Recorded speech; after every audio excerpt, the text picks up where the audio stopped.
you run a firm of about 80 to 90 people, is that right? 65. 65. We've done more with less. What's that? We've done more with less. Yeah, done more with less. Sorry. So you're in the architecture business. You Yes.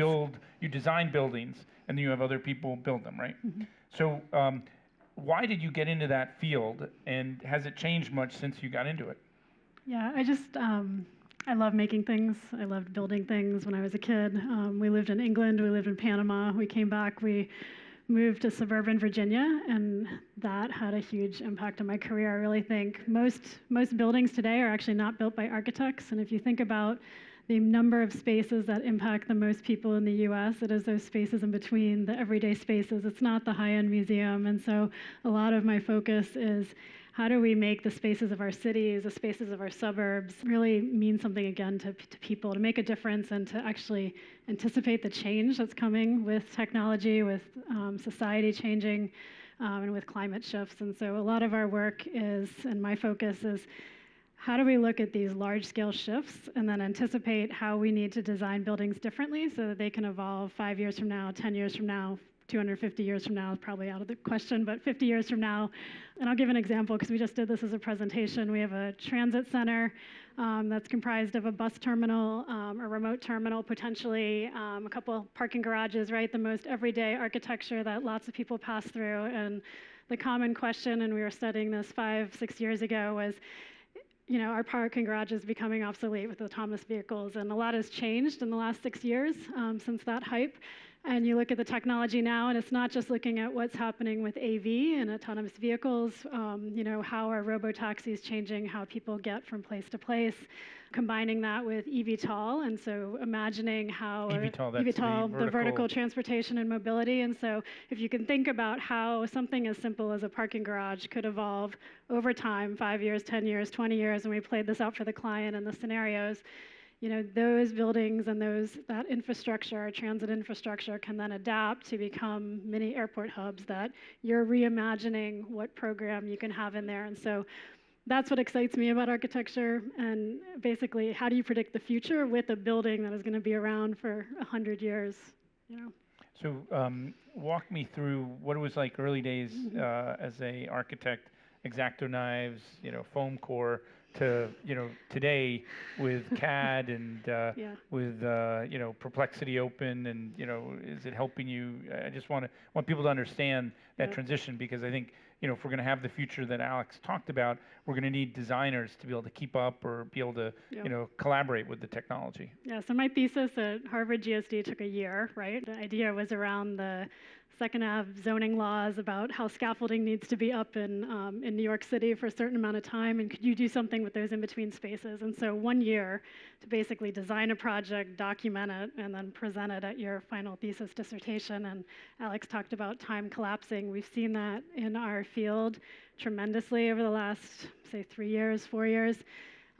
You can go from a napkin sketch, what typically would take 3 weeks, to go from a napkin sketch to basically modeling the building in the computer as a 3D model, testing out different materials, iterations, doing a fly-through. That would take 3 weeks. We can now do it in a day with the tools that are available to us. And it doesn't mean we're not thinking through and still sketching and drawing. The technology has gotten good where it's holding the geometry of what we're drawing. We're just able to transform it through so many different ways, through text prompts, through adding in other images that we've done. And so one thing that we're mainly focused on right now is how do we take the documentation process of the building, which is different than the design process, which can take 9 months to a year to 18 months to basically go from concept design to a set of documents where they're bidding out and building the buildings. Can we compress that down to 3 months, 6 months, to get more surety for our clients who are right now, you think of the housing crisis that Massachusetts is in,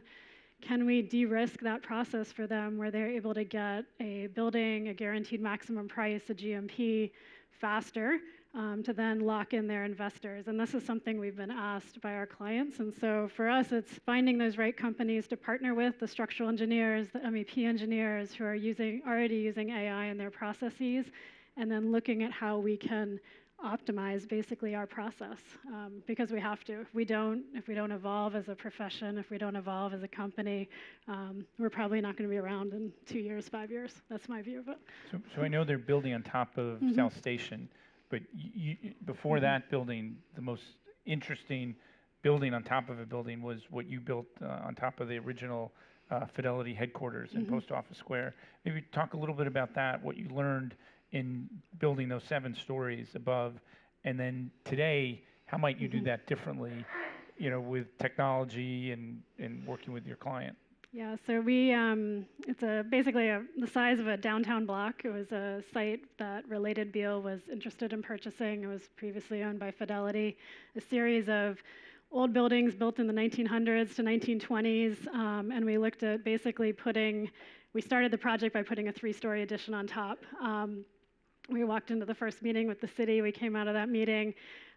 Related said, great, I really need 7 stories to make this work. You've got a month before the next city meeting to redesign the building, to put a 7-story addition on. And the way we looked at it was very much from this notion of phenomenological transparency. How does the building change as you move around on the city streets and really change in how you perceive its shape? For those of you who don't know the building, it's kind of got an orange soffit that we 3D printed out in California in pieces. We got it shipped to the Boston. And it brings an element of color to the city, an element of joy. I mean, architecture should make you smile, and our office is right across the street, and we've seen, random people just stopping and taking pictures up at the undercut and the soffit. And so how I would do it differently today, and we keep trying this. John and I met 10 years ago, 15 years ago, doing augmented reality trials at Harvard iLab, and I still think this is possible, and it's almost possible, is you can show the client in these visualizations and the community basically what that building, what that addition will look like on top of existing buildings through augmented reality. And so we've done a series of trials over the last 10 years. It's almost good enough where the building doesn't move as you're moving, so the building's kind of floating away because the GPS locator isn't quite there. And the texture mapping has gotten almost good enough where it can take the amount of data that we've got in our 3D models and make it look like reality, basically superimposed onto physical reality. As you think about our species thriving, living is part of it, food is a contributor, but how we live and where we live is a contributor. Can you kind of vision the next 50 to 250 years? What do you think architecture is going to be like, and how can you help or get in the way of our species thriving? It's a high order. I think there are so many buildings, well, I know there are so many buildings that are already built today that will still be around in 10 years, 50 years, and it's how do we transform our existing buildings and adapt them to what will be an additional layer of AI within the walls of the building, of sensors of the buildings, basically communicating with whether it's the Star Trek thing or our phones or some other technology. And I think it's the responsibility of architects to still pull those physical spaces together. I'm excited about how we reimagine things layered onto the interior spaces with AR. I'm excited about how mobility becomes basically your hotel room as you move from city to city with autonomous vehicles. I mean, if you thought about that as a different program and hotels are now driving from city to city, how would you design that differently? But different. Yeah. So what, in terms of data centers, that's propping up the economy. A lot of these big structures are being built. How does an architect, who's running a firm, how do you think about that? Are you trying to bid on those? Are you trying to get involved in that business? What's interesting? So my brother does data centers, and not building them, but the insides and the guts. And personally, we've stayed away from them because as soon as we start doing data centers, we lose talent. They're probably the most boring building to actually make from the tilt-up concrete and everything else. That said, I just got a call yesterday to do a tech center in a tech lounge in a data center, so that one I probably will engage in. But I think I go back to the Liquid AI founder, and is there a certain point of diminishing returns where size doesn't mean that it goes faster? Can you imagine a different way of creating the data centers and consuming the energy that actually your energy usage could potentially go down rather than continuing to scale up. I'm probably in the minority of that. So Alex is giving me the hairy eyeball from the front row. So when I foreshadowed you were going to be speaking, you manage a team.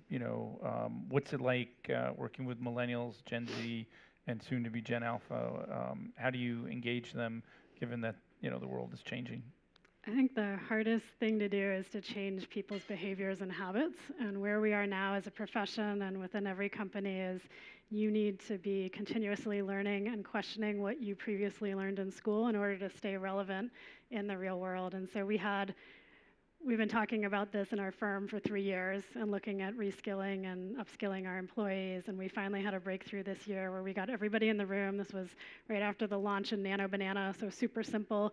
We had everybody from our architects and designers to the receptionist at the front desk literally draw a very simple hand-drawn elevation, feed it into Nano Banana, create a 3D building, create a video, and then basically a fly-through using only their text prompts. And you saw the light bulb go on. And so part of it is the psychology of how can you figure out who the right change makers are within your company and then put those processes into effect where you can actually change at scale and shift 60 to 100 people going in the way that they need to go. Last question, water level rising. How does that impact your industry?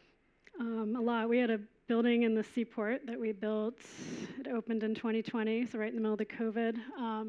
Basically 10 years of design, construction, and development on that one. And we went through 3 different flood-resistant FEMA policies. We had Superstorm Sandy hit. And so in that case, after every phase, we were asking ourselves, like, what is the new technology, the new kind of thinking, and how is that evolving? And how do we change what we're drawing in our building now so that when this building opens in 2020, knowing that the city of Boston is probably not going to have raised the sea level wall and protected that site from the outside, what can we do to protect the building when it opens on day one? And so we went down to Florida to find the most basically cutting edge hurricane resistant technology. We designed the glass walls and the base of the building to basically passively resist floodwaters up to, I think it was 6 feet. We tested it twice on the storefront. It was very stressful test because you saw the water level rising on the outside of the controlled environment, and some water can leak into the building, and we basically had to prove it worked.